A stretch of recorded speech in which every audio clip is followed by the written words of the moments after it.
Thank you for joining us this fine Tuesday for the Cannabis Connection weekly webinar series. I am your host and the CEO and founder of Cannabis Connection, Jamie Cooper, and today I am live with Karina Miller, the owner of LC Solutions Michigan, and we are talking about setting up your accounting system in response to 280E.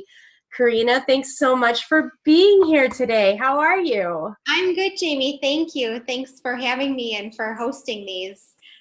How are you doing? Pretty good. I just don't see your camera. There is a camera icon that might have a little red X through it.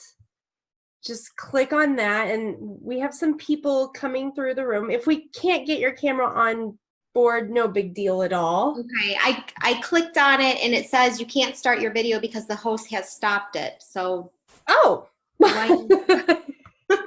Lovely. Gotta love technology. Let me see if I can fix that while others get into the room really quick. All right. Got several people in the room. Okay.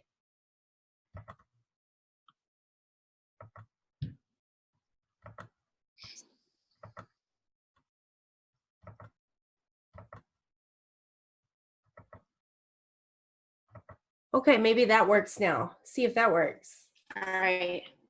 Oh, now it's taking me through. There we go. There's beautiful Karina. Hi, everybody. Okay, here we are. Okay, Karina, tell us a little bit about yourself, your background, and LC Solutions Michigan. Sure. So my name is Karina, like Jamie said. I've been a CPA since 2011. I started LC Solutions in late 2016, right around the same time that we went forward with the commercial laws here. Reason I started, I have a personal passion for the industry. It was kind of a way for me to tie accounting skills that weren't really too interesting until you get to apply them to this industry. So that's really why I'm here. And then today we're going to talk about 280E and how to set up the accounting system around that. Should be something that every business owner in this business is aware of. So should we get started? Let's get started. You know, I would love to ask what 280E is, and I know that you're going to tell us exactly what that is. It's in here. Yeah, I mean, it's people like I was working with a client who he was like, man, how is 280E going to affect me? And I was like, I know the person who knows. Yeah. So. It can be a scary concept based value, but it's really not so bad, like we'll talk about today. Okay. So, all right, well, let's get started. So preparation, set up your accounting system.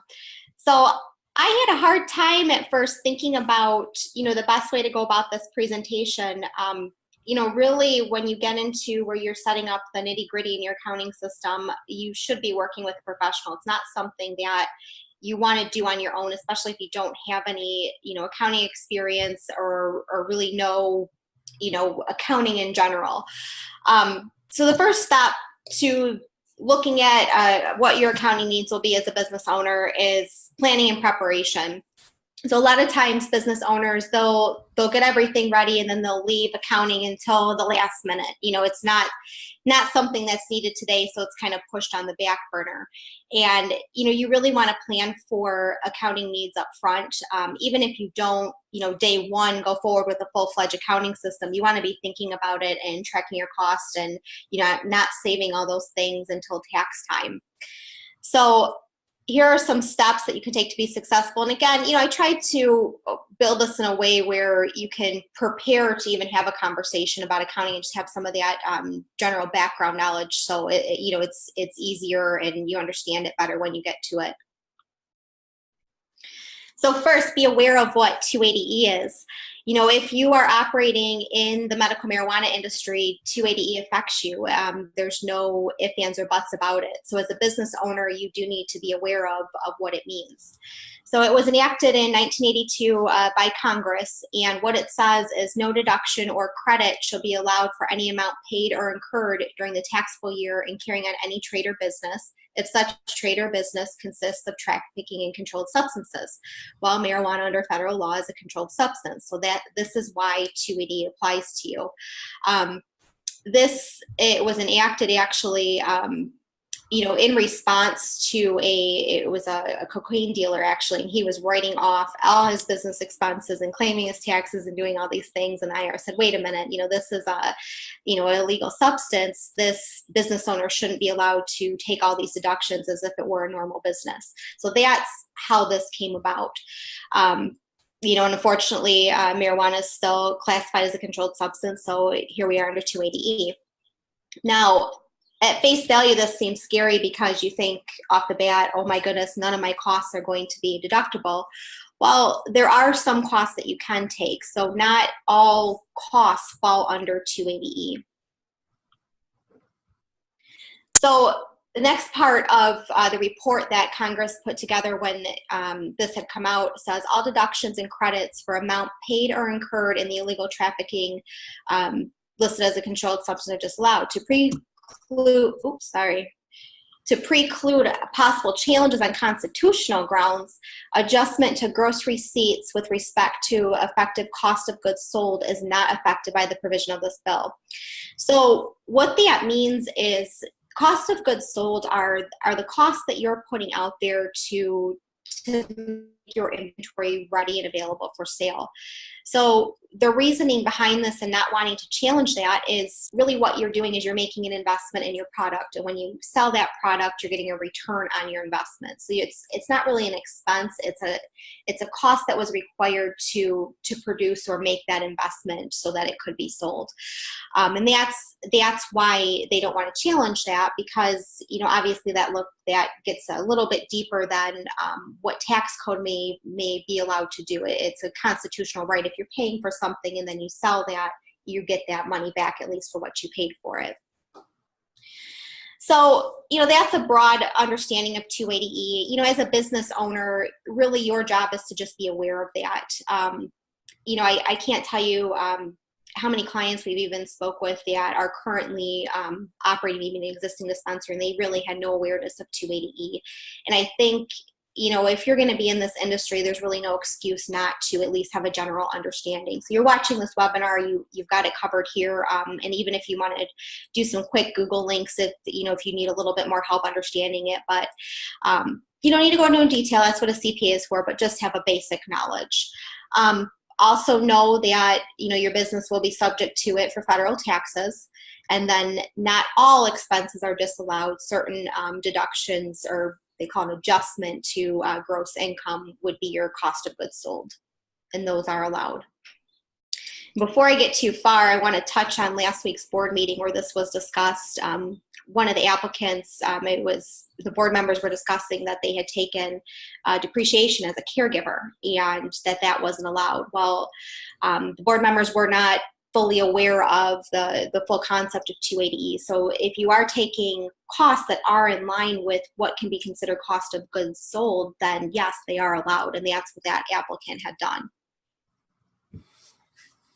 Yeah, it's pretty important that our board members are pretty aware of 280E when they're making these decisions. So, hopefully they're getting some lessons on how this works and what it means for these licensees. Right. Let's hope maybe they're watching. Right.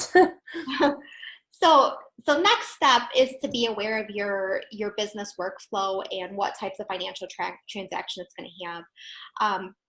When you're looking at talking with a CPA or planning your accounting needs out, you really need to understand as a business owner what your processes are and how your costs are going to flow through, and what the detail level behind, I'm just going to go buy supplies and set up a cultivation area. You really need to think about, at what step in the process each of these costs get incurred. And then another thing is the whole entire layout of your facility. So when you're applying the 280E and different concepts under it, there's areas in your building that you will be able to deduct, and then there's areas that you won't. So you need to have, to have an intelligent conversation, you need to at least have a general understanding of where these different activities will take place within your facility and what all is involved. So step 3, talk to a CPA. So I put this one as number 3 because, again, I think a business owner should at least be aware of these concepts in general before they take that next step. Then you can have a good conversation with a CPA. You want to be able to get more into just the basics, or more into, what you could, type a couple keywords into Google and find on your own. So it's helpful to have that just basic background knowledge. So once you get to that point, your CPA can help you get into the nitty-gritty and start determining what costs fall under those cost of goods, or cost of goods sold once the inventory is sold, and that you would be able to deduct those for tax purposes. They can help you understand the specific consequences of 280E. So, if you're looking at a business projection, or trying to plan out what your accounting structure will look like as you start, that your CPA should be able to say, this cost is deductible, this cost isn't, and then give you a good estimate of what the tax effect would be because of that. And then they can, obviously help you plan the next steps and how to implement your accounting system. And, right here I say, if you have accounting knowledge and you're gung-ho about this and you're confident 100% that you've got this, then by all means. But, most business owners, you should be working with a professional at this point. To try to set up your accounting system in response to this and not have accounting knowledge really is just kind of going to create a mess, a fixable mess, but not another complication you want to add to this entire process. So, and then I kind of went into this. These are more steps of what you would work with your CPA on. Some of this gets into very detail, but I also wanted, to give an understanding of what all is involved in when this accounting system setup takes place. So the next step in your process would be, you want to make sure you have a list of all your expenses, the types of transactions that you're going to occur. You could have an estimate, if you haven't started yet, or if you are in business, you'll have on a monthly basis every type of expense that the business is going to experience. So then you need to separate out these costs into what can be considered cost of goods sold, and then what would be better termed as, they're called selling, general, and administrative expenses. So we call them SG&A expenses in the accounting world. Those types of costs are not deductible under 280E. So when you're doing this, and when you have your system set up on the back end, you're actually going to almost have 2 sets of books you're keeping. It'll all be within one, but you're going to have separate accounts for costs that fall under cost of goods sold, and then separate accounts for those that are the SG&A costs, like marketing expenses, or if you've got a receptionist in your front office, things like that. And again, you want to work with a professional, a CPA on this. It's very detailed, the types of costs that could be considered cost of goods, and that's really where the expertise comes in. Is you want to get as many costs as are allowed under law into cost of goods sold, because that's what you can take as your deduction. Now, does this applies mostly to those that are actually handling the plant? Correct. So we've determined. We know it applies to cultivators, processors, and provisioning centers. The issue with the secure transporters and the testing facilities is it's really never been brought to the IRS yet to put a tax return through and see what their stance on it is. Our stance here, we've talked to other CPAs about this and other tax professionals. Our stance here is a testing facility most likely would not be subject to 280E, because they can test other types of substances. 2, the testing is required by state law. It's a necessary component of this. So even if they were subject to 280E, those costs are necessary to get that product ready to be sold to a patient. The same thing with a secure transporter. Now that one's a little bit more tricky, because the transporter is actually moving the goods back and forth. So that one will be very interesting, how it, when we submit our first tax return for a secure transporter, what actually will play out with that. And hopefully there will be some more guidance from the IRS or other references we can source in the meantime. Thank you. No, you're welcome. So next you go into very specific detail of what costs are considered cost of goods or cost of goods sold and which aren't. Again, you want to work with a professional. If you want to attempt it on your own, I did include some resources on here. So there's other IRS codes that you would reference as you're trying to determine what is and what is not allowed under 280E. The IRS code is very detailed. Usually a code section would get added if an issue were to come up, or changes to the tax law, things like that. But sections 471 and 263A both talk about inventory costs and what costs would be included in inventory. So those are good sections to reference to try to determine which costs are deductible under 280E. Some other, there's a lot of accounting guidance out there that's industry specific, not necessarily cannabis industry specific, but you get into agricultural industries, manufacturing, pharmaceutical, retail. There is guidance out there for how to treat costs, how to classify your equipment, different things that would go into your accounting records. And then, of course, there's tax court cases that do set precedent in this industry. One of the first ones was Champ, and I think that was a good example of what could be deductible under 280 and what wasn't. There's been a lot of tax court cases since. There was one just last October that touched on the subject. I think there was another one that was filed in late December or January.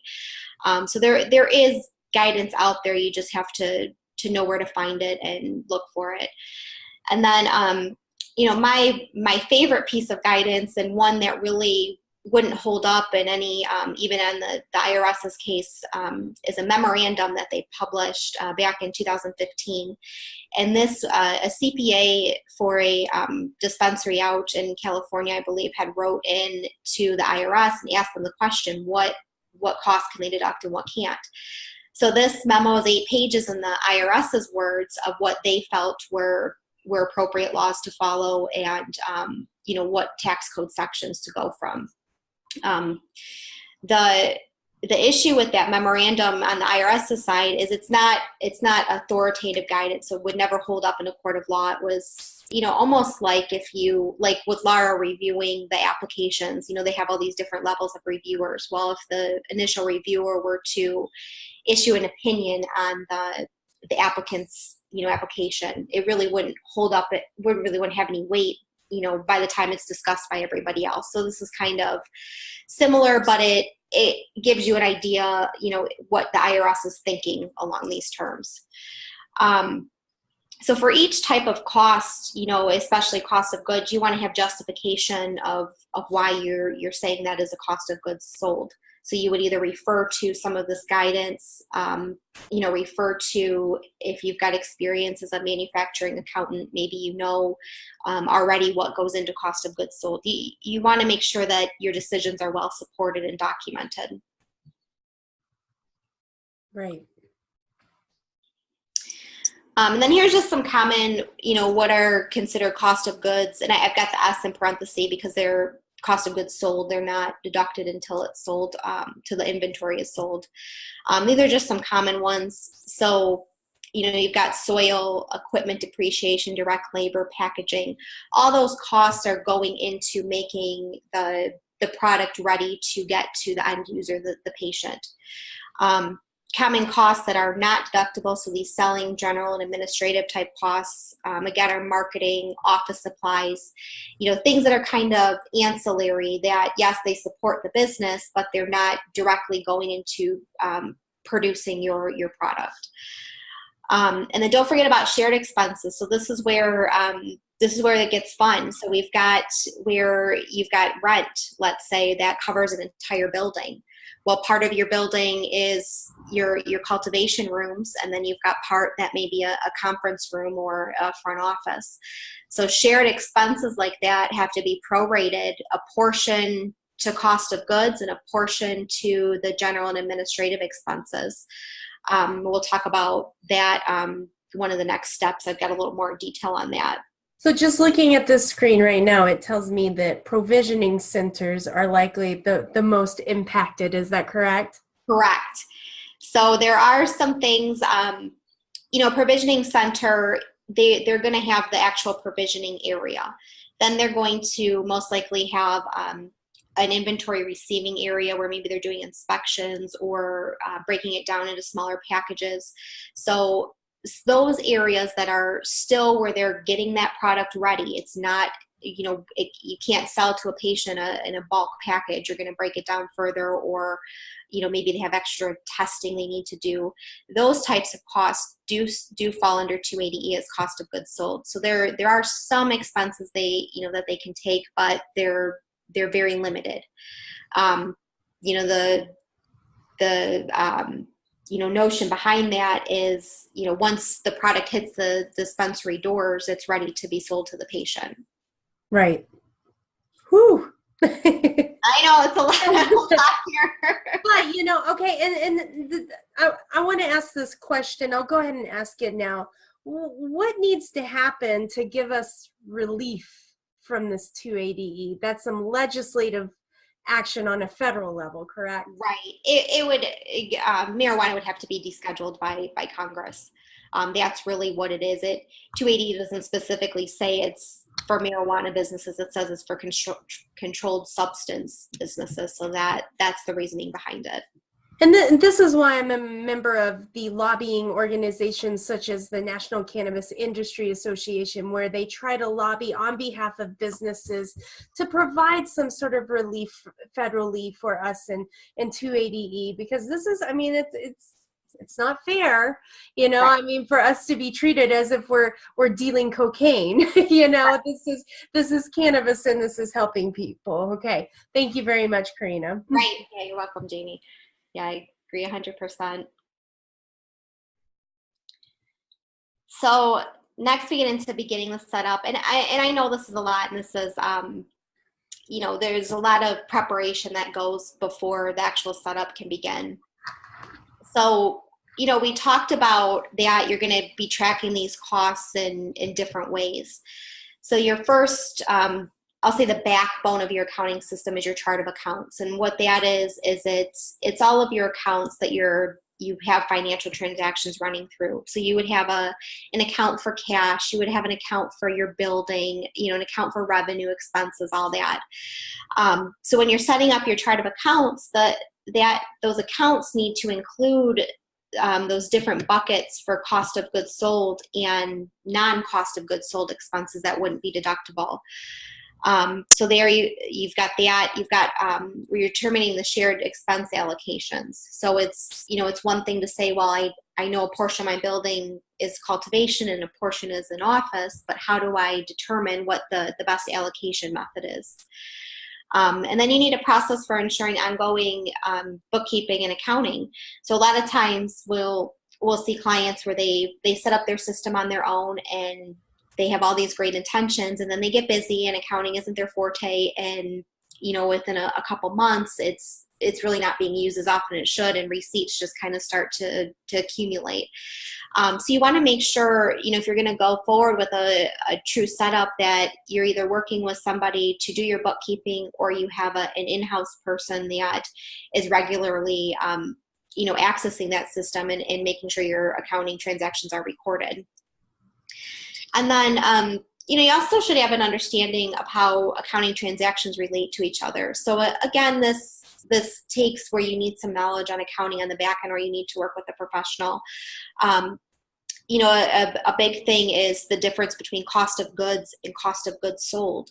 So if you buy soil, let's say, as a cultivator, it's a cost of your producing your plants, but you're not able to write that cost off until those flowers are finished and sold. So you actually have different steps that you have to take to show those costs hitting your inventory before they become an expense. So you want to have some knowledge, of how these different transactions will flow together with each other. So here's just a basic chart of accounts, just so you can have an idea of what I'm talking about.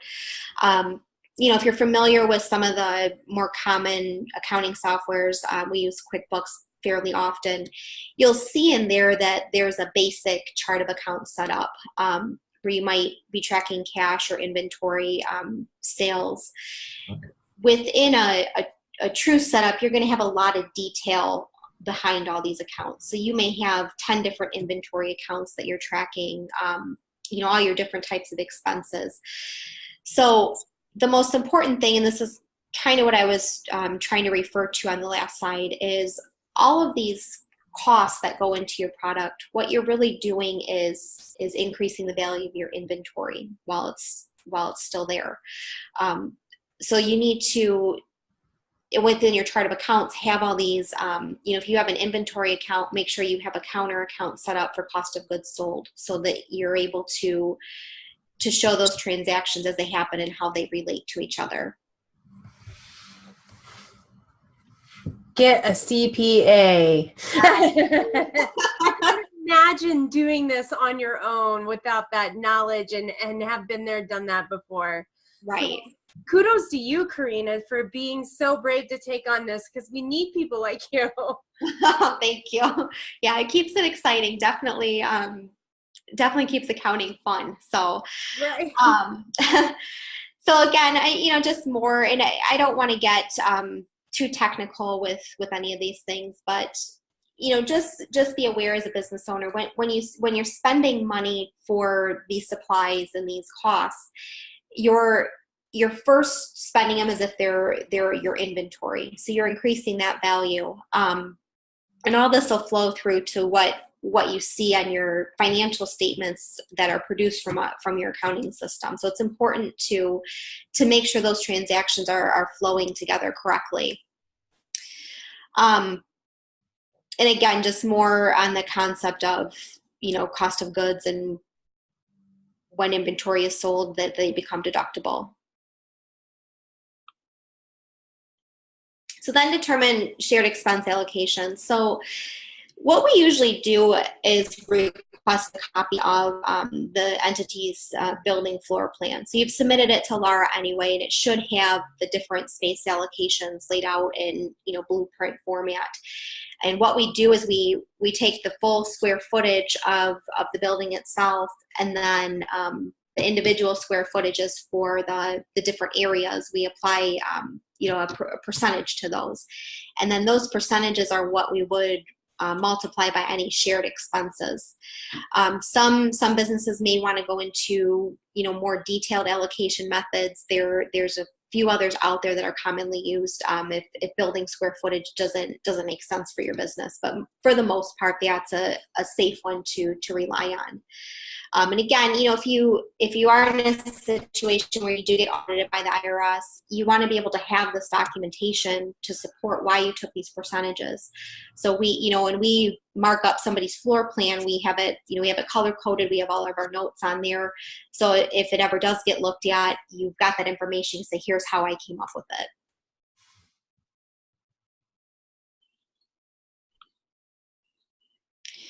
And then ensuring an ongoing bookkeeping process. So, it's one thing to just, go into QuickBooks and just enter expenses as they happen, pull in your receipts as they happen.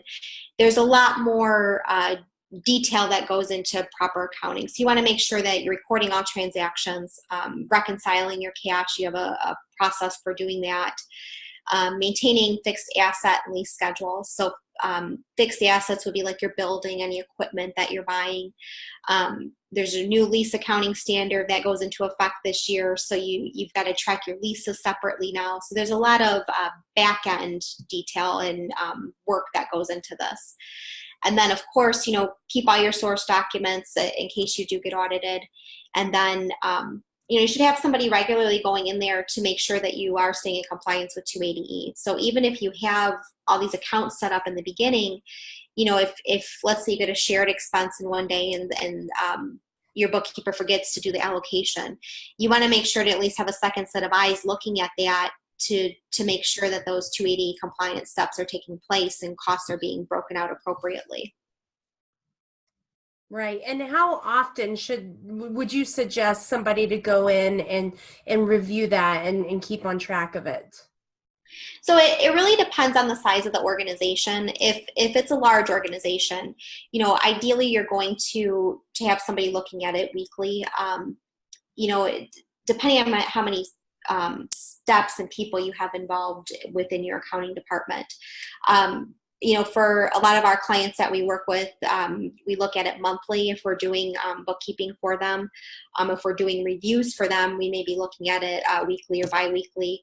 And then for someone who's just starting out, let's say you just submitted your application and you really haven't started operations yet, but you've been accumulating different expenses, maybe have somebody look at it every 2 months, or have that initial discussion with your accountant and start tracking your expenses.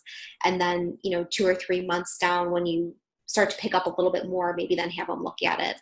I always say for those beginning stages, as long as you're tracking things and you're able to give it to your CPA in a logical format, they can set up those beginning balances for you. Okay.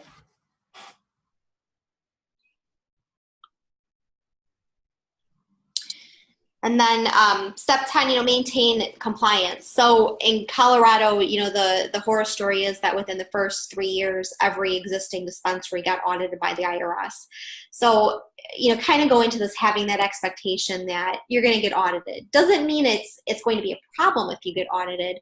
What the IRS is looking for in an audit is to collect tax dollars that you should have paid that you didn't. So as long as your documentation is complete and you're, within compliance of 280, not, you don't want to take costs that you're not allowed under 280, but you've got a structure in place that shows that with, good faith, good intentions, with reasonable knowledge, you're doing this as you or your CPA tells you it should be. There's some things you can do that if 280E never, became a non-issue, if cannabis was rescheduled. There's things you can do too that your CPA can help you with, that you can go backwards in time. I believe it's up to 3 years, and claim those expenses if you weren't able to take them before under 280E, and then redo your tax returns and be able to pick those up. So, you want to make sure you're keeping good track all around. You want that support. You want it to be there. The more detailed, the better in the accounting world. Right. At this point, it's like it's too much information is never a bad thing. Right. And it's, there's ways you can keep track of it. So again, this isn't a plug for QuickBooks, but these cloud accounting systems have where you can actually attach receipts to the transactions within it. So there's really no excuse to not have those things. The tools are available for you. Right. And then some other tips. So, get your seed to sale or point of sale system set up. That you don't want to wait until Metric. I know some of them have different costs where if Metric's not live, they'll do a reduced cost. That's important, especially if you're an existing provisioning center.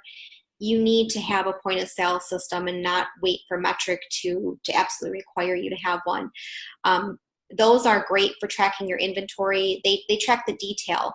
A QuickBooks account is not going to track, let's say you make edibles. The QuickBooks isn't going to track your sugar and your chocolate and all these different things that go into it. It's more a high level for accounting. Well, your seed to sale and point of sale system will track these types of items.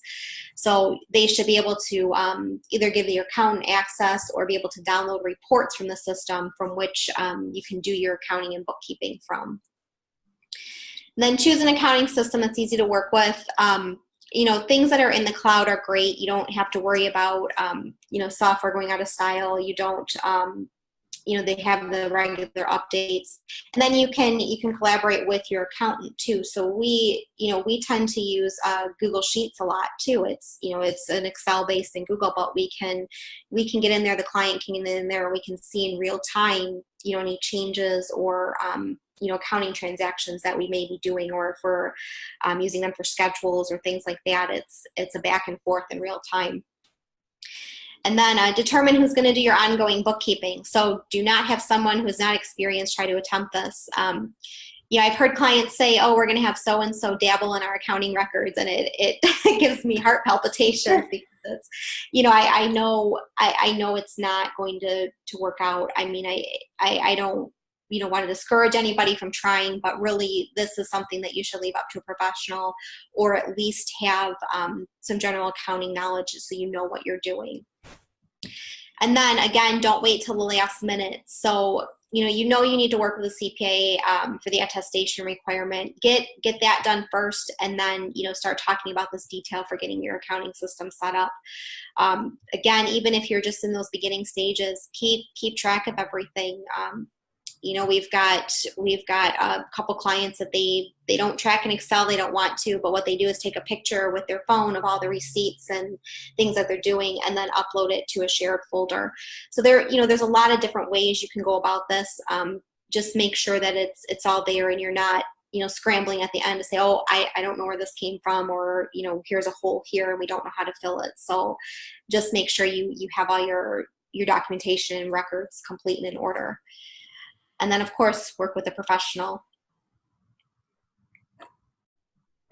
Absolutely. And we have a question really quick from Denise sure. Asking, should we use QuickBooks for manufacturing? So I'm assuming that means processing. Yeah, you can use QuickBooks. There's different versions of QuickBooks. So you would need the Plus version, which allows for inventory. That's for anybody watching this. You need that version that includes inventory. So yes, you can use that. Okay, thank you. Welcome. So then here's just quick, some things we can help with. So obviously the 280E consulting and planning.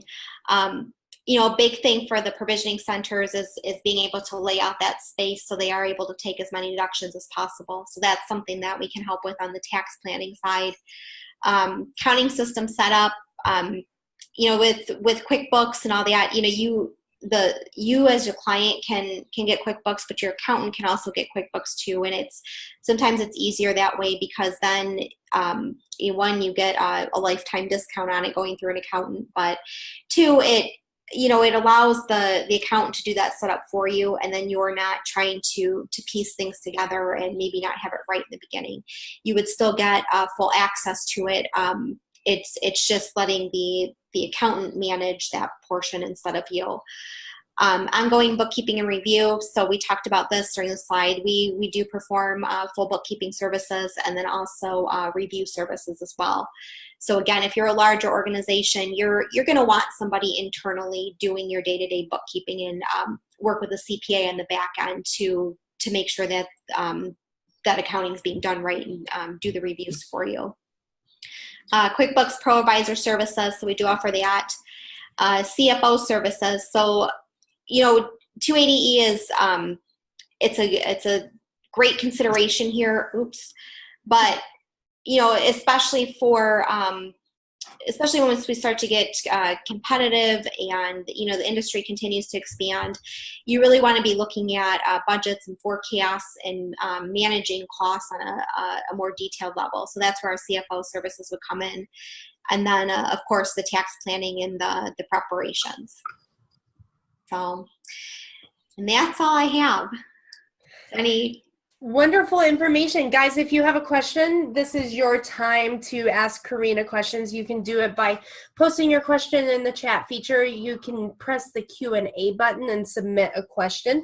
We do have a little bit of time to take any questions. Of course, there is Karina's email address as well.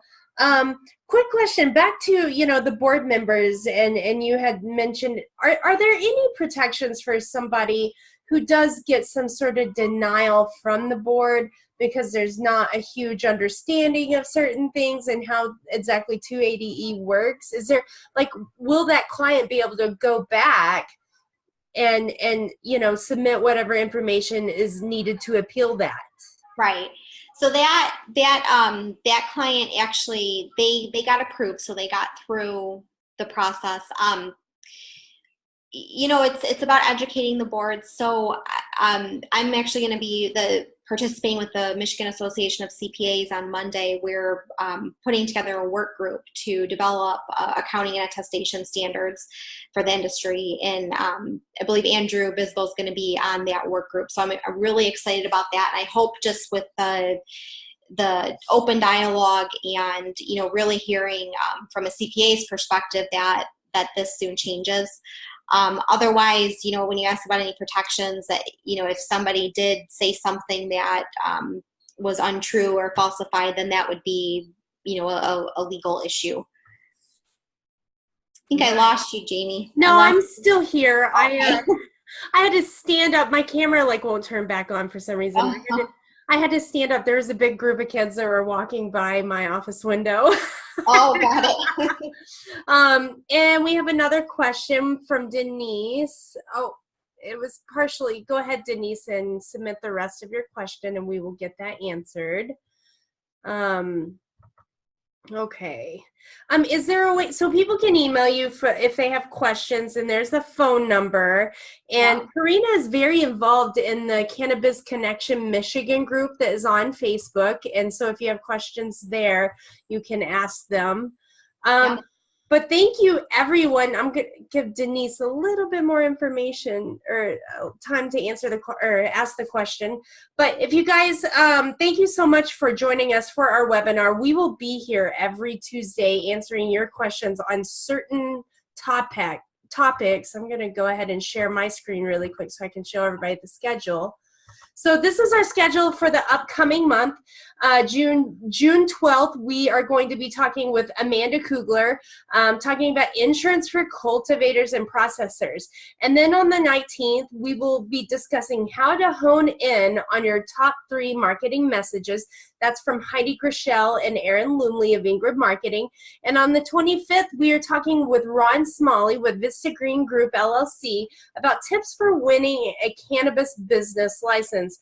The latest, the next board meeting is I do believe the 11th of June, 9:30. So I suspect there will be more pre-qualifications coming down the pipe, and hopefully pretty quick we'll start seeing some full approval of licenses. But, I would keep up to date, get in that Facebook group, the Cannabiz Connection Michigan group. That's where you can stay on top of the latest information coming from Lara. And, okay, Denise asked, is my QuickBooks able to link with my accountant? So yes, it is. You're able to invite an accounting user on there. So you would just send your accountant or CPA a link through their email address, and they would be able to log in and access your account. Okay. And then thanks to our founding members, Karina's one of our founding members. The founding members are the ones that I interview and do these broadcasts with. We have THC 123, Bricks and Mortar, LC Solutions Michigan, Canna MediaWorks, Cola, Ingrid Marketing, National Cannabis Security Services, Vista Green, and ICS Consulting. I mean, these are some rock stars of the industry, and so grateful to have them. And if you haven't done so already, join Cannabiz Connection. You can join for free. It's a free account. It gives you access to the online community. You can connect with some of the service providers like Karina that are needed to be successful. We are starting in July, the end of July, we are going to be launching networking events across the state of Michigan. We are looking at launching them in 10 different regions. And we are going to be hosting monthly networking mixers, like 2-hour mixers, where we can all come together, build our businesses, build relationships, build our teams. Everybody kept saying to me over the weekend at CannaCon is like, we need more events where we can come together. So we are definitely working on getting that done for you guys. Also on Cannabiz Connection, Karina's webinar will be accessible under the Learning Academy. That page only appears when you sign up for that free account. So all of our webinars will be in there. And then, of course, industry resources and insights. So make sure that you sign up for your free account. And it looks like we have one more question coming in before we wrap it up. Linda asks, will the PowerPoint slide be available for download? So, yes, I will post this on our website at lcsolutionsmichigan.com. And if you click on the tips page, I will get it up tonight, so it should be up there by tomorrow morning, and you'll see it there on the tips link. Awesome, and you can send it my way, and I will make sure that everybody gets it as well, and we'll put that link on our website, redirecting to your website. Okay. So Karina, thank you so much for your time today. For you guys that attended the webinar, thank you for your time. And again, we will be here next week talking about insurance solutions for cultivators and processors. Until then, have a wonderful, wonderful rest of your day. Thank you guys. All right.